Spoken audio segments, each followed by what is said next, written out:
Pawan Kalyan add అవ్వటం వల్ల వాళ్ళల్లో ఇంకా నష్టం వస్తుంది. ఎందుకంటే పవన్ కళ్యాణ్కి ఒక మీటింగ్ పెట్టినప్పుడు మేబీ ఇప్పుడున్న రాజకీయ నాయకులందరిలో కల్లా జనాలు ఎక్కువగా వచ్చేది పవన్ కళ్యాణ్ గారి మీటింగ్కి.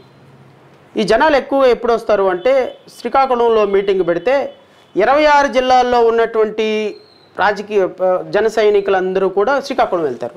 సో కొంత క్రౌడ్ కనపడుతుంది. That charismatic cinema actor. So cinema యాక్టర్గా మేబీ ఆలీ లాంటి వాళ్ళు వెళ్ళినా లేకపోతే ఎస్విబిసి మాజీ చైర్మన్ వెళ్ళినా కూడా జనాలు చూడటానికి వస్తారు. సో నేనేమీ జనాలు చూడటానికి వెళ్ళినంత మాత్రం అవన్నీ ఓట్లుగా కన్వర్ట్ అవుతాయి అని అయితే లేదు. ఇప్పుడు మీరు మొన్న తెలంగాణలో చూశారు, బహుశా ఆల్మోస్ట్ ఆల్ ఎక్సెప్ట్ కూకట్పల్లి తప్ప అన్ని కాన్స్టిట్యున్సీలో హీ లాస్ట్ హిస్ డిపాజిట్స్. మరి జనాలు ఎంత అద్భుతంగా వచ్చారు. సో పవన్ కళ్యాణ్ గారు మీటింగ్లు పెట్టడానికి స్పీచ్లు ఇవ్వటానికి మాత్రమే ప్రజలు చూస్తున్నారు, కానీ ఓటేసేటువంటి ఒక మెచ్యూరిటీ ఉన్న లీడర్గా ప్రజలు చూడటం.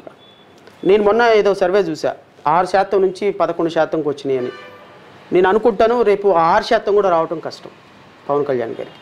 ఎందుకంటే పవన్ కళ్యాణ్ గారు మీటింగులకు జనం వస్తున్నారు, ఆయన మీటింగులకు అద్భుతంగా చప్పట్లు కొడుతున్నారు, లేకపోతే ఆయన ప్రజలకు ఇచ్చేటువంటి ఉద్వేగపూరితమైనటువంటి ప్రసంగాల వల్ల ప్రజలు యాక్టివేట్ చెందుతున్నారని అనుకుంటున్నారు, కానీ అవి చాలా నెగిటివ్ పవన్ కళ్యాణ్ గారికి. పవన్ కళ్యాణ్ గారిలో ఒక స్థిరత్వం లేదు, ఒక కాన్స్టాంట్ లీడర్షిప్ లేదు, ఒక విజన్ డాక్యుమెంట్ లేదు.